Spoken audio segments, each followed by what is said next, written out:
വ്യാപാര സംവിധാനത്തിന് ഇങ്ങനെ പ്രോപ്പറായ ബില്ലിങ്ങും കൃത്യമായ കണക്കുകളും എന്നുള്ള ആവശ്യമുണ്ട് എന്ന് ഞാനിപ്പോൾ പറയാൻ കാരണം, ഓരോ വർഷം കഴിയുമ്പോഴും വ്യാപാരം നമ്മുടെ വ്യവസ്ഥാപിതമായ സംവിധാനത്തിന് പുറത്തുനിന്ന് നമ്മൾ കാണാതെ ഇൻടാഞ്ചിബിൾ ആയിട്ടുള്ള വ്യവസായവും വ്യാപാരമായി മാറുകയാണ്. ഫർണിച്ചർ പോലും പാക്കറ്റ് വീട്ടിൽ വന്ന് ആള് വന്ന് പിന്നെ ഇത് ഫിറ്റ് ചെയ്ത് തരുന്ന തരത്തിലേക്ക് ഒരിക്കലും ഓൺലൈനായിട്ട് വരുമെന്ന് വിചാരിക്കാത്ത സാധനങ്ങൾ പോലും വരികയാണ്. ഓൺലൈൻ എന്ന് പറയുന്നതൊന്നും നമുക്ക് തടയാൻ പറ്റുന്ന ഒരു കാര്യമാണ് എന്ന് വെച്ചല്ല ഞാൻ പറയുന്നത്. എന്നാൽ ഇതിനകത്ത് വലിയ തോതിൽ ടാക്സ് അടയ്ക്കുന്നില്ല എന്ന പ്രശ്നമുണ്ട്. കേരള ഗവൺമെന്റ് നിരന്തരം നടത്തിയിട്ടുള്ള ചില പഠനങ്ങളുടെ അടിസ്ഥാനത്തിൽ വൻകിട ഓൺലൈൻ വ്യാപാരം എന്ന് വെച്ചാൽ ഇന്ത്യ ഗവൺമെന്റിന്റെ ബഡ്ജറ്റിന്റെ സൈസൊക്കെയുള്ള വ്യാപാരമുള്ള കമ്പനികളാണ് ഈ ആമസോണും മറ്റും. ഇന്ത്യ ഗവൺമെന്റിന്റെ ഒക്കെ ബഡ്ജറ്റ് സൈസിലേക്കൊക്കെ വരുന്ന അത്ര വലിയ കമ്പനികളല്ല, ചെറുതല്ല. ഇവര് സാധാരണ GST പിടിയൊന്നും നിൽക്കുന്നവരുമല്ല. ഞങ്ങൾ ഇതൊന്നും അന്വേഷിച്ച് കഴിഞ്ഞാൽ അങ്ങനെ കിട്ടുന്നല്ല. ഞങ്ങൾ ബില്ലുകൾ വെച്ചിട്ട് കുറെ കമ്പനികൾ, ഞങ്ങൾ ഒരു കമ്പനിയല്ല, കുറെ ഓൺലൈൻ സ്ഥാപനങ്ങളുടെ ബില്ലുകൾ വെച്ചിട്ട് ഞങ്ങൾ നോക്കി. ഇത് GST തിയറി അനുസരിച്ച് ഏത് ബില്ലിന്റെ എൻഡ് പോയിന്റ് വരെ നോക്കാവുന്നൊക്കെയാണ്. അപ്പൊ ഞാൻ തന്നെ ചില ബില്ലുകൾ നമ്മൾ GST ഡിപ്പാർട്ട്മെന്റ് ഉദ്യോഗസ്ഥന്മാർക്ക് കൊടുത്തു. അവർ കുറെ പരിശോധിച്ചു. അങ്ങനെ 1,500 ബില്ല് വെച്ച് പരിശോധിച്ചപ്പോൾ അതിനകത്ത് എല്ലാ ബില്ലിലും കാര്യമായ ചോർച്ചയുണ്ട്, എല്ലാം വരുന്നില്ല.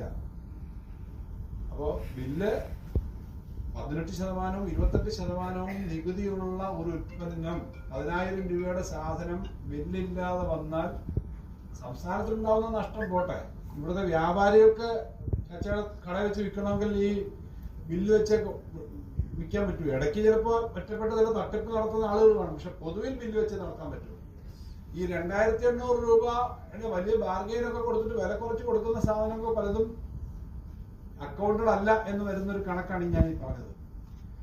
അപ്പൊ ഇതിന്റെ ഭാഗമായിട്ട് 10,000 രൂപയുടെ സാധനം 8,000 രൂപയ്ക്ക് കമ്പോളത്തിൽ ഒന്നും അറിയുമ്പോൾ നിങ്ങൾ തലകുത്തി നിന്നാൽ നിങ്ങളുടെ സാധനം വിൽക്കാൻ പറ്റില്ല. ഇതാണ് ഒരു സൈഡ്. ഞങ്ങൾ ഈ കാര്യം വെച്ചിട്ട് GST കൗൺസിലിൽ ഉന്നയിച്ചു. കഴിഞ്ഞതിന് തൊട്ടുമുമ്പത്തെ GST കൗൺസിൽ ഓൺലൈൻ വ്യാപാരത്തിൽ വരുന്ന സാധനങ്ങൾക്കും ഇ-വേ ബില്ലിൽ തുല്യമായ സംവിധാനം വേണമെന്ന് തീരുമാനിച്ചിട്ടുണ്ട്. ഒരു ചെറിയ ഒരു വിജയം ഞാൻ പറയുന്നു, തീരുമാനിച്ചിട്ടുണ്ട്. നടപ്പിലാക്കിയെടുക്കാൻ വളരെ ബുദ്ധിമുട്ടാണ്. കേരളമാണ് ഇത്തരം കാര്യങ്ങൾ നിരന്തരമായി പറഞ്ഞുകൊണ്ടിരിക്കുന്ന ഒരു സംസ്ഥാനം.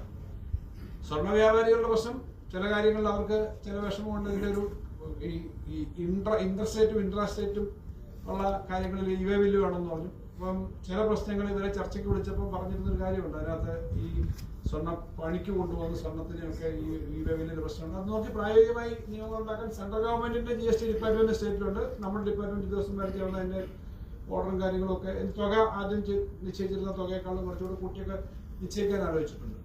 അവിടെയും സങ്കീർണമാണ് ഈ GST നിയമങ്ങൾ. കേരളത്തിൽ നിന്ന് പുറത്തേക്ക് ഒരു സാധനം അയച്ചാൽ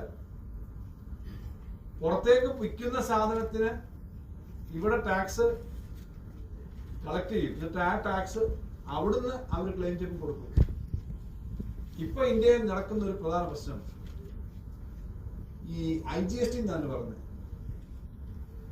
കേരളത്തിലേക്ക് ലുധിയാനയെന്നോ പഞ്ചാബിന്നോ ബോംബെന്നോ വരുന്ന സാധനം ഇവിടെ വന്ന് ഇവർ കച്ചവടം ചെയ്താൽ ആ കച്ചവടത്തിനകത്ത് ഇവര് അവിടെ കൊടുക്കുന്നത് 18%. 18% സാധനം ഇവിടെ വന്നു കഴിഞ്ഞാൽ ഇവിടുത്തെ ലാഭത്തിനാണ് പിന്നീട് ടാക്സ് ഇടുന്നത്. അതിനെ ടാക്സ് ഇടാൻ പറ്റും.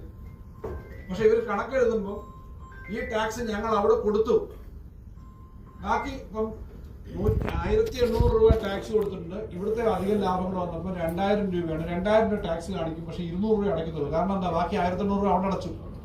ഈ സാധനം ഇവിടെ വന്നില്ലെങ്കിലോ? ഓൺലൈനിന്റെ കാര്യം ഞാൻ പറഞ്ഞു. ഇതിനകത്ത് വലിയൊരു കൃത്യമില്ലാത്തൊരവസ്ഥയുണ്ട്. ഇത് വിചാരിക്കുന്ന എളുപ്പമല്ല. കോടിക്കണക്കിനാണ് ഓരോ ദിവസവും വരുന്ന കച്ചവടം. ഇതിനകത്ത് ഇപ്പൊ വസ്തുതാപരമായി നോക്കിയാൽ ഇതിനകത്ത് തട്ടിപ്പ് നടക്കുന്നുണ്ടെന്ന് ഇന്ത്യ ഗവൺമെന്റ് ഇപ്പൊ സമ്മതിച്ചു. കാരണം എന്താ, എല്ലാ കച്ചവടം നടക്കുമ്പോൾ എല്ലാ സ്റ്റേറ്റിലും കിട്ടുന്നതിന്റെ കണക്ക് കൃത്യമായി കൊടുത്തു കഴിഞ്ഞാൽ ഒരു പൈസ അധികവും വരരുത്, ഒരു പൈസ കുറവും വരരുത്. അല്ലെങ്കിൽ കുറച്ച് അധികം പൈസ കിടക്കണം. കാരണം ചിലർ ക്ലെയിം ചെയ്യത്തില്ല, ചില സ്റ്റേറ്റ് എന്ന് വെച്ചോ.